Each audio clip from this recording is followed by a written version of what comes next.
Beyond allowing countries to consume beyond their PPC, trade has many other benefits both at a microeconomic and macroeconomic levels. Trade can allow countries to gain access to cheaper raw materials. Indeed, for countries like Hong Kong and Singapore with no natural factor endowments, free trade is the only way they can gain access to these precious materials. In 2010, the value of oil imports to Singapore was $78.1 billion US. The US imports 58% of all its petroleum needs, to cite another example. This keeps cost-push inflation under control. The increase in factor inputs also pushes the PPC outwards. More importantly, free trade exposes domestic monopolies to tough competition. In the UK, the motorcycle market was dominated by many big, inefficient firms like British Leyland, cushioned by prefecture protection and tariffs in the past. The CB750, introduced by Honda in 1968 after trade liberalization, took the industry by surprise. It was bigger, faster, and better than anything the British could offer, and it blew the competition away. The British industry staggered along with few companies and more mergers. By 1969, only 9 firms were left. Now, some attempts were made to create new machines to compete against the Japanese, the Trident for one, but they were too little too late. The last British motorcycle manufacturer, Triumph, closed after 183 after 100 years of operation, in fact dissolving the British oligopoly market in motorcycles. Now, this boosts dynamic efficiency by incentivizing innovation while reducing allocative and inefficiency losses from lazy monopolists or oligopolists. Now, at the same time, consumer welfare is enhanced, as now British consumers have more choices of motorcycles to choose from in this example.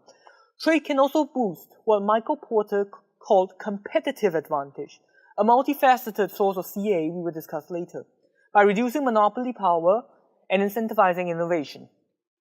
Now, for LDCs in particular, exports can generate significant foreign exchange earnings that increase GDP and growth rates. It is an engine of growth. Recall that net exports, X minus M, is a component of AD. Such can trigger an export-led boom. After scrapping tariffs that averaged 200% in the late 1990s, India's trade to GDP ratio has since increased from 15% to 35% of GDP between 1990 and 2005. Now, since then, its GDP growth rate per annum has been one of the highest in the world. In the year 2010 to 2011, India's total merchandise trade, counting imports and exports, stands at $606 billion and is currently the 9th largest in the world. During 2011 to 2012, India's foreign trade grew by an impressive 30% to reach $792.3 billion, while GDP grew 6.5%. Free trade can even lead to greater intranational and international equity of both wealth and income. The factor price equalization theorem by Paul Samuelson postulates that as LDCs specialize in labor-intensive goods in which they have a CA in, the demand for their labor will increase. Now, ceteris paribus, if the demand increases, this must mean that wages will increase in the LDC, leveling household incomes in LDCs and DCs.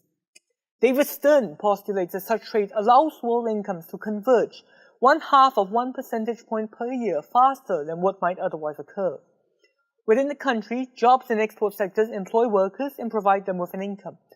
Trade liberalization in China has lifted 200 million out of abject poverty since Deng Xiaoping's sweeping economic reform in the 1980s.